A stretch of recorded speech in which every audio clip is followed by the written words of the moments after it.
ఈరోజు ముఖ్యమంత్రి రేవంత్ రెడ్డి గారు బీసీ కులగణన చేసి 42% రిజర్వేషన్ కోసం అసెంబ్లీలో బిల్లు ప్రవేశపెట్టడాన్ని చూస్తుంటే ఒక మాట ఇచ్చిన తర్వాత పట్టుదలతోటి ముఖ్యమంత్రి గారు మా మంత్రులు కాంగ్రెస్ ప్రభుత్వం తెలంగాణలో భారతదేశంలోనే మొట్టమొదటిసారిగా గతంలో జనగణన అయింది తప్ప ఏ రోజు కూడా కులగణన కాలేదు. ఈ రోజు కులగణనను ఒక శాస్త్రీయబద్ధంగా చేసి 42% రిజర్వేషన్ ఈ రోజు అసెంబ్లీలో ప్రవేశపెట్టడం జరిగింది.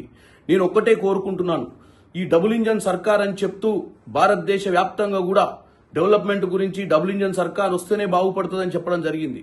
కానీ ఈ రోజు మీరు మహారాష్ట్రలో చూసిర్రు, మహారాష్ట్రలో మొన్ననే వచ్చినటువంటి ప్రభుత్వంలో డెవలప్మెంట్ సైడ్ కాదు, ఔరంగజేబ్ 2 ముందు ఇద్దామా, కమ్యూనల్ రైట్స్ చేద్దామన్న ఆలోచనతోటి ముందుకు పోతున్నటువంటి ఈ డబుల్ ఇంజన్ సర్కార్ ఈ రోజు కేవలం రాష్ట్రంలో ఆర్థిక పరిస్థితి బాలేకున్నా 30-40 సార్లు ముఖ్యమంత్రి గారు మంత్రుల్ని కలవనికే పోయినా ఈ రోజు మాకు కావాల్సింది ఆర్థిక వనరులు కావాల్సింది, అంతే తప్ప మా చిత్తశుద్ధిలో లోటు లేదని చెప్పడానికే ఈ 42% రిజర్వేషన్ అని తెలంగాణ ప్రజలు గమనించాలి.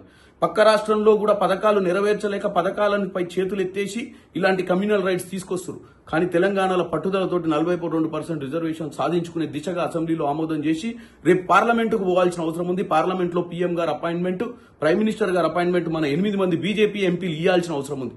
ఈ 8 మంది బీజేపీ ఎంపీలు మన 42% రిజర్వేషన్ ఏదైతే ఆమోదం జరిగిందో రేపు పార్లమెంట్ లో కూడా 2/3 మెజార్టీ తీసుకొచ్చి తెలంగాణను ఆదర్శంగా తీసుకొని భారతదేశ వ్యాప్తంగా కూడా బీసీ రిజర్వేషన్లను, SC ST sub plan, ABCD ప్లాన్లను కూడా చేయాలని నేను కోరుకుంటున్నాను.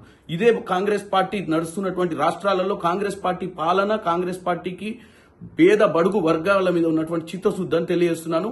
మున్ముందు మంచి కార్యక్రమాలు తీసుకోవాలి. బీజేపీ ఎంపీలు కూడా మాతో మద్దతు ఇచ్చి ఈ యొక్క బీసీ కులగణన నెరవేర్చాలని కోరుకుంటున్నాను.